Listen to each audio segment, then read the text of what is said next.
늘 설레는 마음으로 주님의 전을 찾으시는 여러분에게 마음의 소원을 이루시는 우리 주님의 은혜가 넘쳐나시기를 주의 이름으로 축원합니다.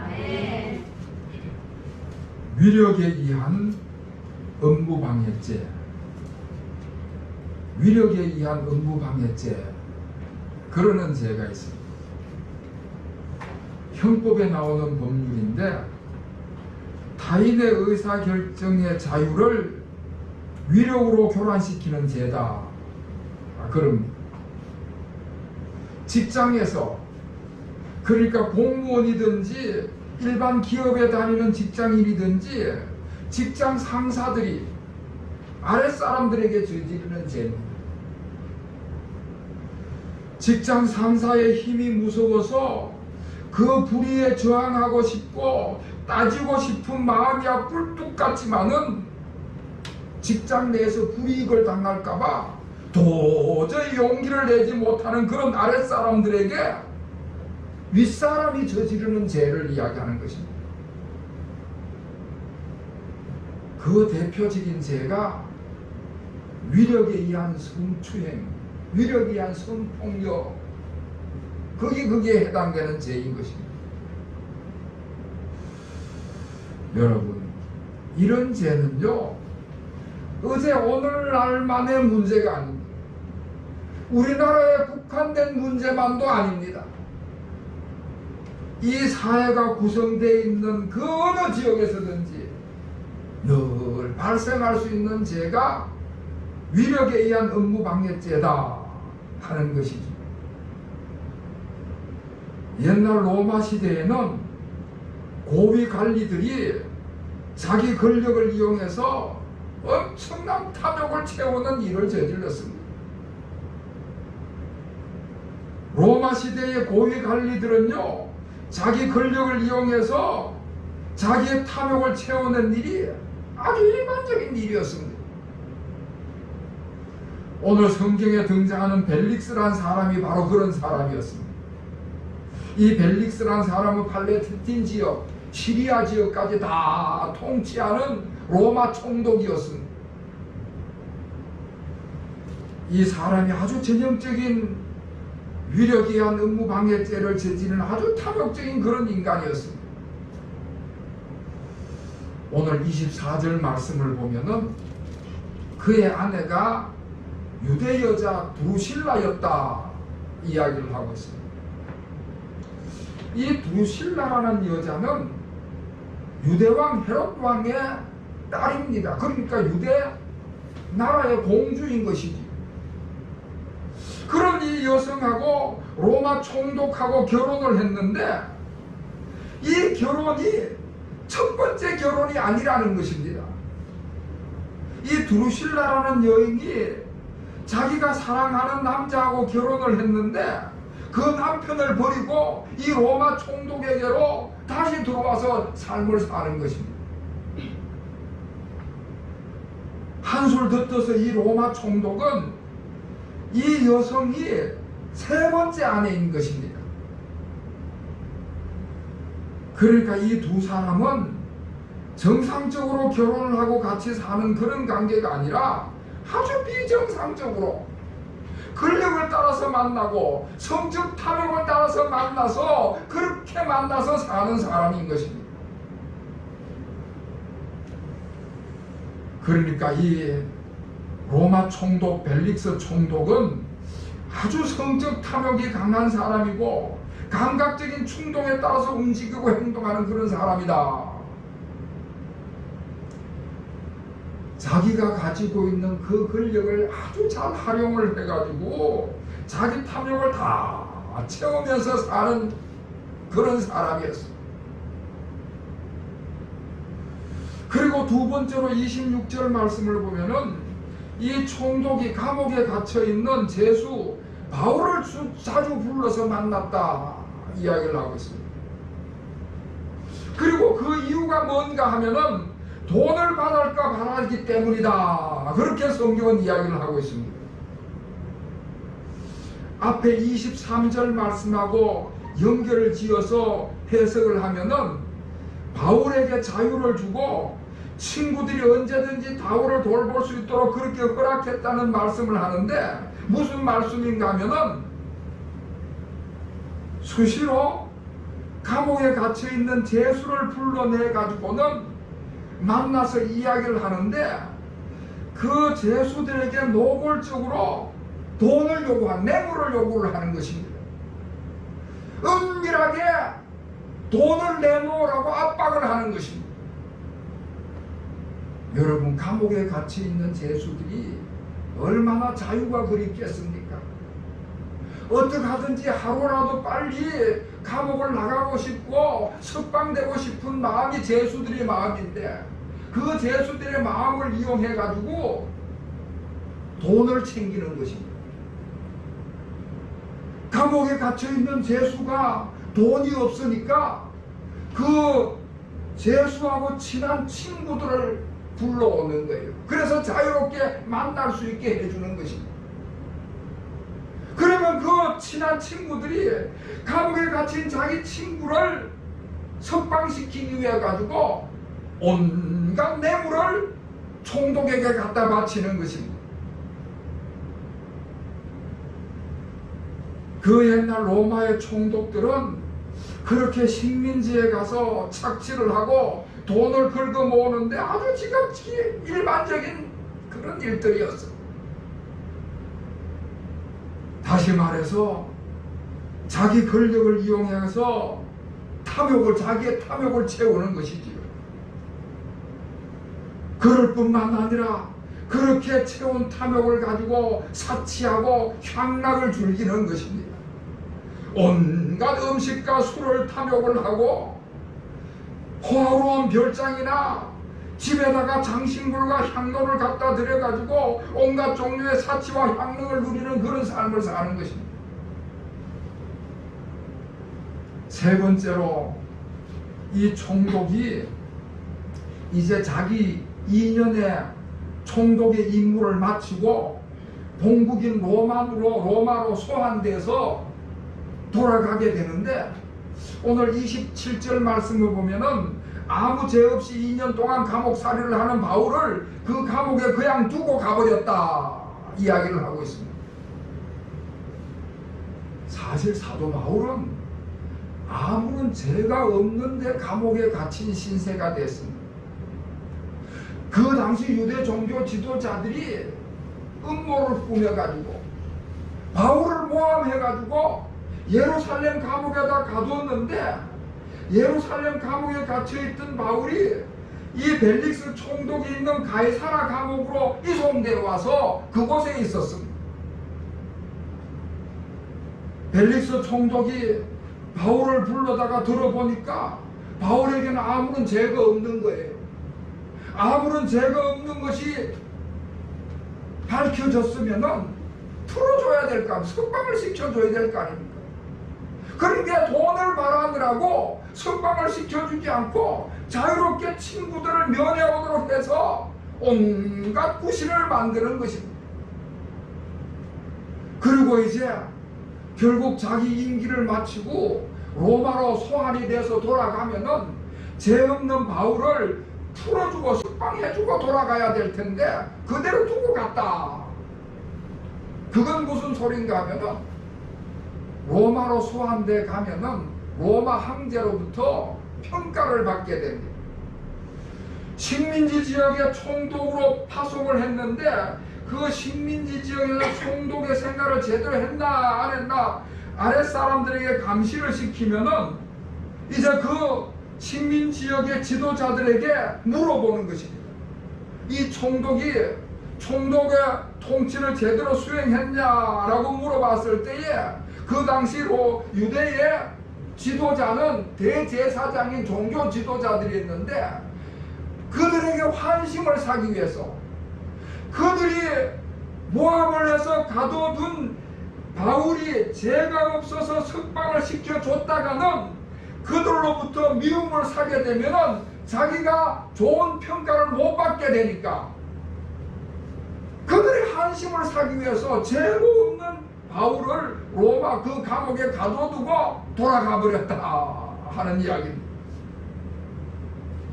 그러니까 이 벨릭스 총독은 자신의 권력에 대한 탐욕을 채우기 위해서는 정의 같은 것은, 진실 같은 것은, 공정 같은 것은 전혀 안중에도 없는 그런 사람이죠. 이와 같이 로마의 총독 벨릭스란 사람은 아주 탐욕적인 사람이었습니다. 성적인 탐욕이 강하고, 돈에 대한 탐욕이 강하고, 권력에 대한 탐욕이 강하고, 전형적인 세속적인 사람이 벨릭스 총독이었다 하는 것이지요. 자, 그런데 다시 말씀을 드리면은 이 사람이 가끔 가다가 바울을 감옥에서 불러내가지고 이야기를 했는데, 물론 돈을 뜯어낼 목적으로 그렇게 불렀는데, 바울이 만약에 아주 세속적인 사람이었다면은 빨리 눈치를 채고는, 아하, 나한테 돈을 바라고 그러니까 내가 친구들을 통역하고 얼른 뇌물을 갖다 바치면은 내가 석방이 되겠구나, 그럴 것인데, 바울은 그런 세속적인 사람이 아니었습니다. 그가 원하는 그런 쪽으로 나아가지를 않는 것이지요. 그 총독이 의도하는 말을 따라가지를 않는 것입니다. 그렇게 총독을 만나면은 총독이 듣기 좋아하는 소리, 총독의 비율을 맞추면서 이야기를 해야 되는데, 바울은 총독이 듣기 좋아하는 이야기를 안 하는 거예요. 총독의 그 비율을 맞추는 이야기를 하지 않는 것입니다. 총독이 듣기 좋아하는 이야기를 하는 것이 아니라, 이 총독이 꼭 들어야 할 이야기, 꼭 들어야 할, 이 총독에 꼭 필요한 말을 오히려 바울이 전하는 것입니다. 오늘 24절 말씀을 보면 바울이 그리스도 예수 믿는 도를 전했다 말씀을 하고 있습니다. 이 총독이나 이 총독의 아내 같은 경우에는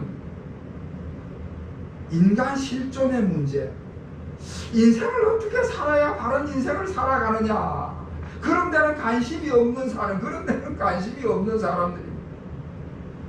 그저 탐욕을 따라 삶을 살아가고 어찌하든지 돈을 끌어모아가지고 사치하고 방탕한 삶을 살아가는, 거기에 목적을 두고 살아가는 사람들인데, 그런 사람에게 인간 실존의 문제를 이야기를 해주는 것입니다.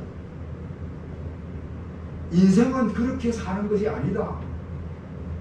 인생을 어떻게 살아야 되는지 진지하게 생각하도록 도전하고 자극하는 말을 하는 것이지. 그러니까 그리스도 예수에 대한 도를 전했다 하는 이 이야기는, 우리 인간은 인생의 주인이 아니다. 인생의 주인은 하나님이시고, 인생의 주인 대신 하나님으로부터 구원을 받으려면은 예수 그리스도를 통해서만 구원을 받을 수 있다.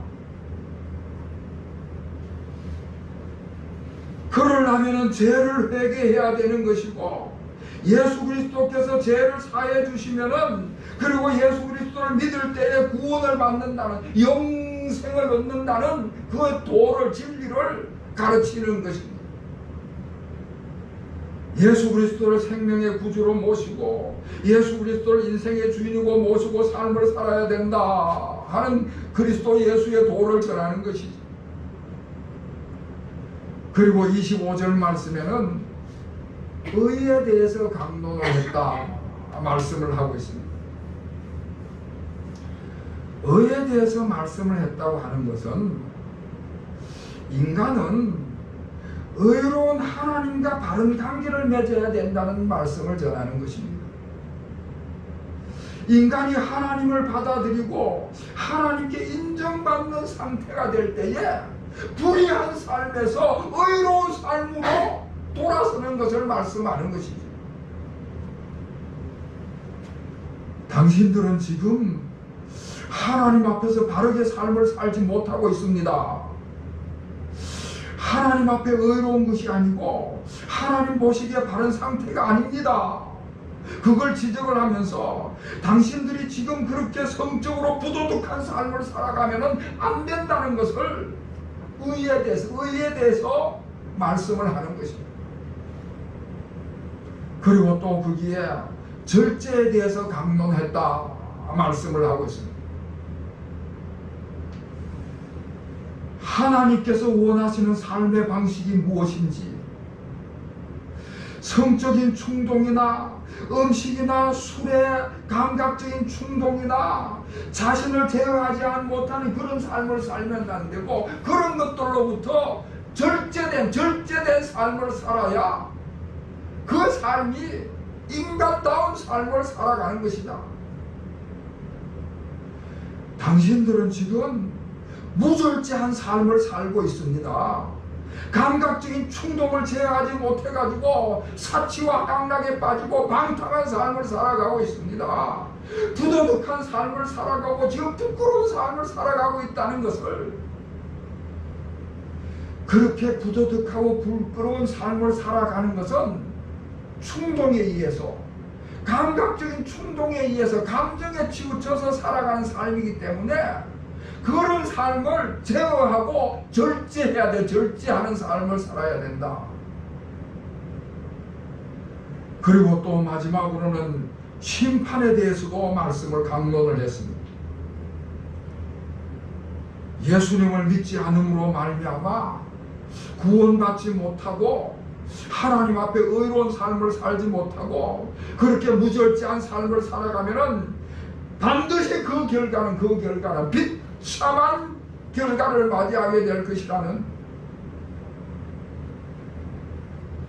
하나님을 믿지 않고 구원받지 못한 백성은 영적으로 사망하게 되는 것이고, 불의하고 무절제한 삶을 살아가면은 육체적으로도 건강이 해쳐서 정서적으로도 인격적으로도 파탄되는 한패한 삶을 살아가게 될 것이고, 마지막에는 하나님의 심판을 받게 된다. 하나님의 심판을 받으면은 영원한 지옥 형벌이 기다리고 있다. 하나님의 심판에 대해서 강론을 하는 것이지. 자, 이렇게 쭉 말씀을 하니까 오늘 25절 그 끝에 보면 이 총독하고 그 아내가 바울의 이야기를 듣고는 두려워했다 이야기를 하고 있습니다. 여러분, 참 사도 바울은 담대한 사람입니다. 그 서슬퍼런 로마 총독 앞에서, 우리 옛날에 날아가는 새도 떨어뜨린다는 그 권력 앞에서 바울이 당당하게 자기의 소신을 다해서 강론을 하고 권면을 하는 것입니다. 사랑하는 성도 여러분, 바울에게는 하나님이 함께 하시는 하나님의 든든한 백이 있었는 줄로 믿으시기를 바랍니다. 하나님이 함께 하신다는 이 자부심이 있으니까 그 서슬퍼런 권력 앞에서도 당당하게 소신 있게 바른 말을 하는 것이지. 아무튼 제수 바울이 그런 말을 쭉 했을 때에 총독과 그 아내가 그 이야기를 듣고는 두려운 마음을 가지게 됐습니다. 바울이 진리를 이야기하니까, 자신들의 잘못을 이제 알게 되니까, 비참한 결말이 오게 된다는 사실을 알게 되니까 두려운 마음이 드는 것이지. 자, 그런데 여러분, 불행하게도 참으로 안타깝게도 그것으로 끝이었습니다. 두려우면은, 자기들이 잘못한 것을 깨달았으면은 회개하고 하나님 앞에 바로 서고 변화가 있어야 되는데 그러지를 못했습니다. 결국은 그 못된 성품을 버리지 못하고 죄 없는 바울을 그대로 감옥에다 구류시켜 놓고 훌쩍 로마로 떠나가 버리고 말았습니다. 물론 그 이후의 이야기가 성경에 나오진 않습니다만은 그렇게 떠난 인생이 어떻게 됐겠습니까? 불신앙과 불의와 무절제한 가운데 삶을 살아가다가 마지막에는 하나님 앞에 심판받을 수밖에 없게 되는 것이지요. 사랑하는 성도 여러분, 오늘 이 말씀, 사도 바울이 로마 총독 벨릭스와 그 아내를 향하여 설교한 이 말씀은 바로 오늘 우리 사회에도 주는 똑같은 말씀으로 우리가 받아야 될 것입니다. 오늘날 우리 사회가 무절제하고 불의한 삶을 살아가고 있는 것을 돌이켜보게 하는 말씀이다, 그런 생각이 듭니다.